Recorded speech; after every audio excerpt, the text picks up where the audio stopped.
శ్రీధర్ బాబు గారు most experienced member మినిస్టర్గా ఉండడం చాలా బాగా పోతుంది. నేను దాసోజీ గారితో I don't fully agree with him, but Dasoju గారు చెప్పిన దాంట్లో ఒకటి మినిస్టర్ గారు మెన్షన్ చేయదలుచుకున్నాను. డీసెంట్రలైజేషన్ ఆఫ్ డెవలప్మెంట్ అనేది ప్రైమ్ పాలసీగా పెట్టుకోవాల్సిన అవసరం ఉన్నది. నో డౌట్ రేవంత్ రెడ్డి గారికి ఒక విజన్ ఉంది కాబట్టి హైదరాబాద్ని అన్ని రంగులతో విస్తరింపజేస్తూ ఉన్నారు. బట్ అది దీర్ఘకాలికంగా మనకు కొంత ప్రమాదం తెచ్చే అవకాశం ఉంటుంది. మీరు ఆదిలాబాద్లో పెడతారో చాలా సంతోషం, త్వరలో ఎయిర్పోర్ట్ వస్తూ ఉంది ఒక రాష్ట్రం. సో ఈ రకంగా తెలంగాణని దూరదృష్టితో ఎందుకు చెప్తాను, శ్రీధర్ బాబు గారికి ఉన్నంత అవగాహన ఈ రాష్ట్రంలో దాసో శ్రవణ్ గారు చెప్పినట్టుగా మంచి విజన్ ఉంది, ఎక్స్పీరియన్స్ ఉంది.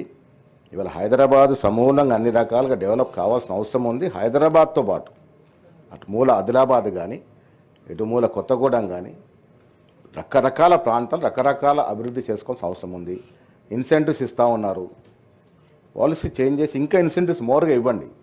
ఇప్పుడు ఆదిలాబాద్ ఎయిర్పోర్ట్ వస్తుంది, ఆదిలాబాద్లో విపరీతమైన ల్యాండ్ అవైలబిలిటీ ఉంది, ల్యాండ్ బ్యాంక్ ఉంది. ఆదిలాబాద్ కూడా ఇప్పుడు ఆదిలాబాద్ చాలా పత్తి తప్ప ఏం పండదు, బట్ ల్యాండ్ ఉంది, ల్యాండ్ అవైలబిలిటీ ఉందిగా. అక్కడ ఐటీ సెంటర్ని ఇంప్రూవ్ చేసే ప్రయత్నం చేస్తే సమూలంగా డెవలప్ అవుతుంది. అదేవిధంగా మారుమూల ప్రాంతం మహబూబాద్ జిల్లా అక్కడ ఒక సెంటర్ పెట్టే విధంగా ప్రయత్నం చేయండి. ఐటీఏ కాకుండా మీరు ఐటీ మంత్రి కాకుండా మీరు క్యాబినెట్లో ప్రముఖ స్థానంలో కాబట్టి మిగతా ఇండస్ట్రీస్ కూడా అగ్రికల్చర్ ఇండస్ట్రీ కానీ మిగతా ఇండస్ట్రీస్ కూడా దూర ప్రాంతాలకు వెళ్ళి తీసుకెళ్ళి పెడితే భవిష్యత్తులో ఈ రాష్ట్రం అగ్రగామి రాష్ట్రంగా మిగిలే అవకాశం ఉన్నది. హైదరాబాద్ పీక్ వచ్చేసింది, అన్ని రకాలుగా అభివృద్ధి ఉంది, ఇక్కడ ఇంకా పెట్టాల్సిన అవసరం ఉంది. అది కూడా ఎందుకు ముఖ్యమంత్రి గారు పదే పదే చెప్తా ఉంటారు, హైదరాబాద్ నగరం అనేది ఈ దేశం ఉన్నటువంటి నగరాలే కాకుండా ప్రపంచంలో నగరాలతో పోటీ పడాలని. ఇవాళ ప్రపంచంలో ఉన్న మేటి నగరాలన్నీ సముద్ర తీరం ఉన్నట్టు నగరాలు, మనకు దురదృష్టవశాత్తు సముద్రం లేదు ఇవాళ. అయినప్పటికీ కూడా ఐటీ పరంగానే మిగతా పరంగా హైదరాబాద్ ఇవాళ ఈ దేశంలోనే కాకుండా యావత్ ప్రపంచంలో నగరాలతో పోటీ పడకుండా తీసుకెళ్తా ఉన్నారు. పెట్టుబడులు నేను ఒకసారి మీ సందర్భంలో శ్రీధరబాబు గారికి అభినందన తెలుపదలుచుకున్నాను. 1,75,000 విదేశీ పెట్టుబడులు రావడం అనేది ఇట్స్ నాట్ ఆషామాషి కాదు, పేపర్ మీద కాదు వచ్చాయండి. మీ ఐటీ బాగా ఇంగ్లీష్ మాట్లాడగలిగినటువంటి ఐటీ మంత్రిని 10 ఏళ్ళ నుండి ఎన్ని వేల కోట్లు తెచ్చారు ఒకసారి చెప్పండి దయచేసి. ఎన్ని వేల కోట్లు తెచ్చారు? 100లో తేలేకపోయారు.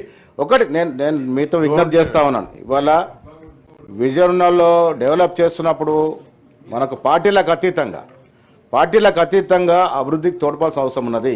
ఎస్, కేసీఆర్ చేసిన పనులు కొన్ని మంచి ఒకటి మేము అప్సెట్ చేసాం, ఇవాళ కూడా చేస్తాం. వారి పాలసీలు కంటిన్యూ చేయాలి, వాళ్ళ టాస్క్ని ఎందుకు కంటిన్యూ చేస్తూ ఉన్నారు? రాగానే మేము కూడా పేరు మార్చుకోవచ్చు కదా. కేసీఆర్ చేసిన మంచి పనులు కూడా మేము అప్సెట్ చేస్తాం. బట్ ఇవాళ రేవంత్ రెడ్డికి నేతృత్వం చేస్తున్న అభివృద్ధిని రాష్ట్రం దృక్పథం దృష్టిలో పెట్టుకొని అందరూ కూడా సహకారం చేయాల్సిన అవసరం ఉంది. రాజకీయంగా బయటికి విమర్శ చేసుకుందాం, ఎన్నికలు వచ్చినప్పుడు రాజకీయం పోటీ పడతాం. బట్ ఇవాళ ఇంకా 3 సంవత్సరాలు ఒక దురదృష్టితో ఈ రాష్ట్రం ముందుకు పోతున్నాం. మీ అందరూ కూడా సహకారం చేయాల్సిన అవసరం ఉంది. ముఖ్యంగా ఐటీ రంగం ఇలా చాలామంది చెప్తారు బెంగళూరు టాపు మనం ఎక్కలేమని, బెంగళూరుతో ధీటుగా పోతా ఉన్నాం. అదొక శుభ పరిణామం. ఆ దశగా పోవాల్సిందిగా నేను విజ్ఞప్తి చేస్తూ శ్రీధర్ బాబు గారికి మంత్రి గారికి మరొకసారి విజ్ఞప్తి చేస్తూ ఉన్నాను, డీసెంట్రలైజేషన్ అనే మీద ఒక దృష్టి పెట్టండి.